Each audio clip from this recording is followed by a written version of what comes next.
네, 안녕하세요. 저는 노들 장애인의 생활 활동가 유진우라고 합니다. 네, 제가 제목을 장애인에게 직업 선택의 자유가 있는가라고 했는데요. 그럼 시작하도록 하겠습니다. 21세기에는 직업이 다양하게 존재합니다. 컴퓨터를 활용한 직업, 헤어 디자이너, 성직자, 연예인, 공무원 등 다양한 직업군이 존재합니다. 하지만 다양한 직업은 사회 구조 속에서 비장애인들이 선택할 수 있는 것으로 여겨지고 있습니다. 장애인은 직업을 선택할 수 없는 사회 구조 속에서 살아가고 있습니다. 그래서 장애인들은 단순 노동을 하는 경우가 많이 있습니다. 재택근무를 해서 숫자를 맞추는 일, 그 틀린 그림을 찾아서 보고하는 일, 개조하는 일 등 단순 노동을 많이 합니다. 저 또한 재택근무에 한 경험이 있는데요. 쿠팡 이츠라는 어플 아시죠 다들? 거기서 재택근무를 했었는데 정말 단순한 작업을 했었습니다.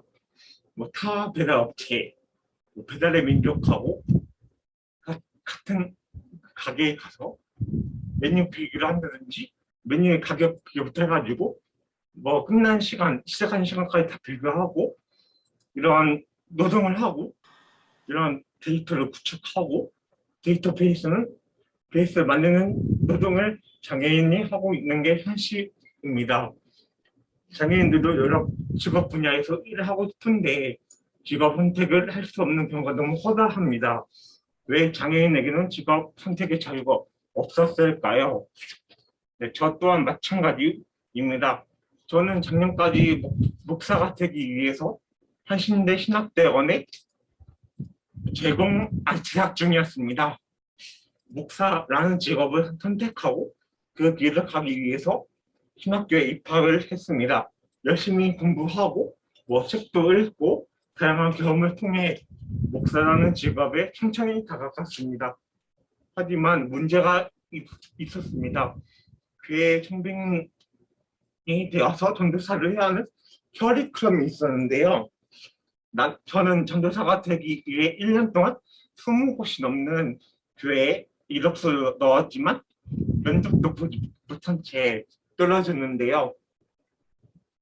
네, 그런 이유는 교회 구조상 실체와 접근이 가능한 교회가 거의 없었기 때문입니다. 실체와 접근이 가능한 교회는 이전에 교회 전도사 경력이 없다는 이유로 많은 거절을 했는데요. 또한 장애가 있다는 이유로 교회에서 요구하는 노동을 할 수 없던 데에 있었습니다. 교회에서 요구하는 전도사의 노동은 크게는 설교와 양육이 있습니다. 네, 설교는 간단하게 얘기해서 성서를 해석하고 거기에 맞는 오늘날의 사회 구조 속에 일어나는 그런 비폭력 등 폭력적인 사건을 대입한 다음에 어떻게 하면 이 사건이 다시 일어나지 않게 할까라고 이렇게 같이 이야기를 나누는 거고, 양육이라는 것은 그 신도가 신앙생활을 잘할 수 있도록 교육하는 것을 말합니다. 네, 여기까지만 해도 장애인이 할 수 있는 노동이잖아 라고 생각할 수 있습니다. 네, 두 가지 노동은 필수적인 것이고 설교와 양육 이외에 따르는 노동이 있습니다. 차량 운행이라든지 교회 보수, 신방, 축구부 지도, 행정 등 무수히 많은 따라오는 예의 노동이 있는데요. 저 같은 실처를 탄 뇌병변 장애인이 차량 운행, 축구부 지도, 교회 건물 관리를 애초에 할 수 없는 일이고 이러한 노동을 전도사가 한다는 게 말이 안 된다고 생각합니다. 앞서 얘기했던 그런 전도사가 할 일은 설교하고 양육 두 가지 집중해야 하는데 이렇게 다양한 이해 노동을 하게 되면 거기에 힘을 못 쏟게 되고 그러면 한쪽에 치지 못하는 경우가 많이 있습니다. 네, 가장 중요한 것은 교회는 신도의 헌금으로 인건비가 나갑니다. 그래서 그래서 목사가 얼마나 말을 잘하는지에 따라 신도의 헌금은 달라집니다. 이런 점 또한 장애인 목사는 말을 못하는 것을 교회에서 인식하고 있다는 점이고, 이래서 장애인을 전도사로 뽑게 하는 것입니다.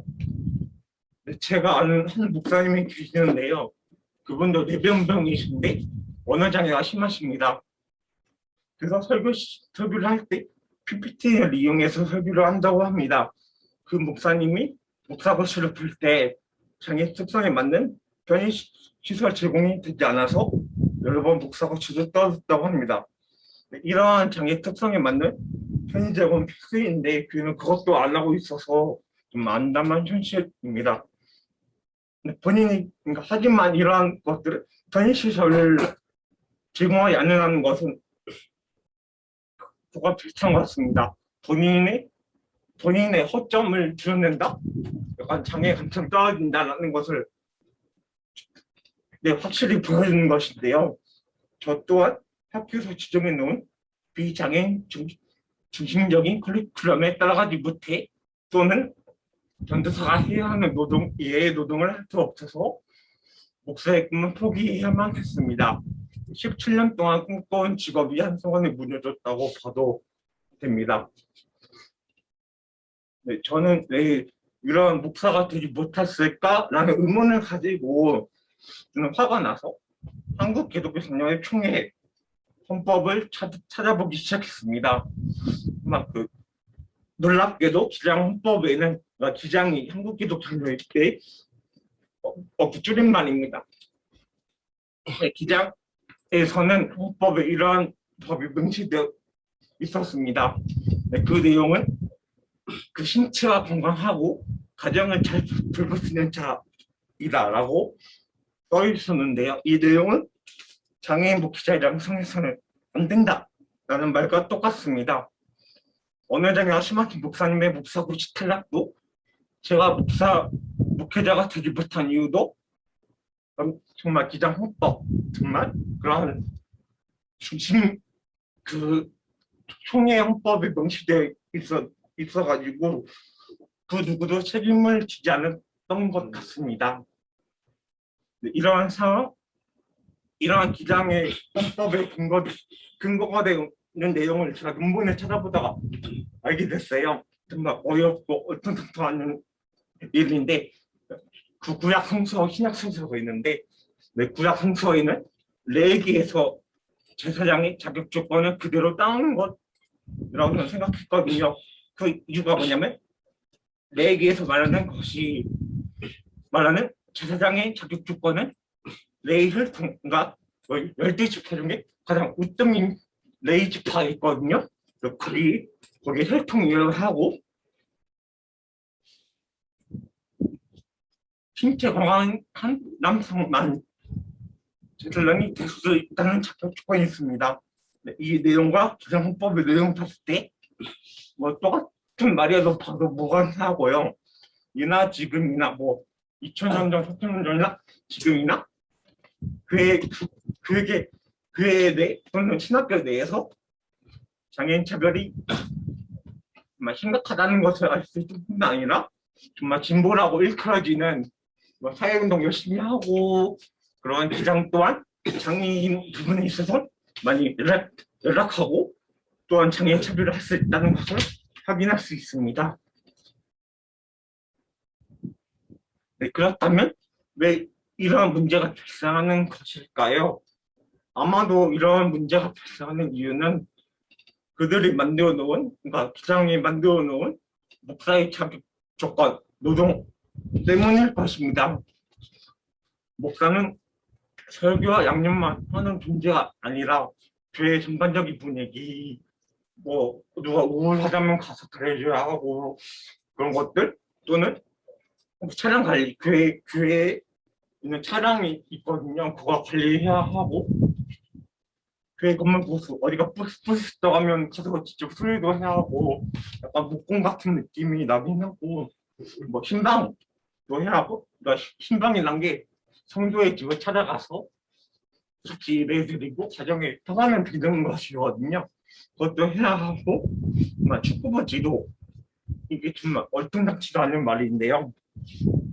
이 말 들었을 때 저는 기가 차고 어이없었는데 축구부를 할 거면 차라리 자기네들이 돈을 써서 그게 자격이 맞는 축구 선수 출신의 감독을 데리고 오면 될 텐데 그걸 또 전도사 하라고 하니 말도 안 됩니다.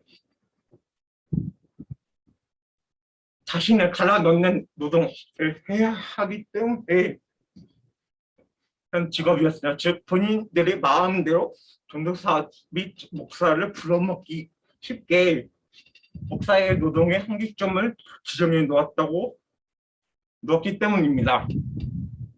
네. 또한 이 노동은 장애인 학생 노동이었기에 그래서 저를 전도사를 뽑지 않은 걸 수도 있습니다.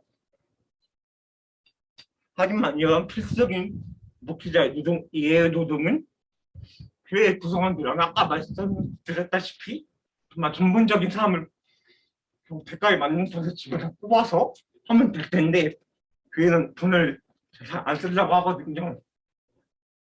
그래서 맡기는 되는 일입니다. 장애 뭐 그런 거죠. 뭐 축구부 지도는 축구부 코치에게, 교회 건물 보수는 인테리어 하시는 분에게, 뭐 차량 운행 및 관리는 차를 잘 하시는 분 또는 교회 주변에 있는 카센터에 가서 하면 되는데 그걸 또한 교회에서 전도사 또는 목사가 하라고 하고 있으니 말도 안 되는 일입니다. 장애인이 할 수 없기에 뽑을 수 없다가 아닌 노동력을 분산시켜서 전형적인 목사의 노동을 다른 사람을 시키면 되는 일인데 교회는 아직까지 안 하고 있습니다. 목사라는 직업을 놓고 봤을 때 필수적인 노동만을 원해서 목사를 뽑는 것이 아닌 이외의 노동을 불러먹기 위해서 목사를 뽑는 경우가 많이 있습니다. 마치 슈퍼맨을 원하는 것처럼입니다. 그래서 저는 장애인을 차별하는 교단이 싫어서 거기 발에서 나왔고 이제 장애인 인권 운동을 하고 있습니다. 장판에 오니 다양한 분들이 다양한 노동을 하고 있는 모습을 비능력 직접 목격합니다. 누구는 사무실에서 일을 하고 다른 누구는 투정 현장에서 일을 하고 또 다른 누구는 투정에서 필요한 수준물을 만드는 노동을 하고 있었습니다. 장애인들이 다양한 몸으로 다양한 직업을 가지고 노동을 하고 있는 모습을 한눈에 봤는데요. 아직은 한정적인 일자리지만 다양한 직업 분야로 장애인들이 취업하는 것을 상상했습니다. 정말 비장애인 중지가 아닌 비장애인과 장애인의 벽을 허물 수 있는 것. 어쩌면 이 하나의 방법이 장애인이 직업을 선택할 때 있어서 본인이 하고 싶은 직업 또는 노동을 갖는 것이 아닐까 생각이 듭니다. 이것으로 마치겠습니다. 감사합니다. 감사합니다.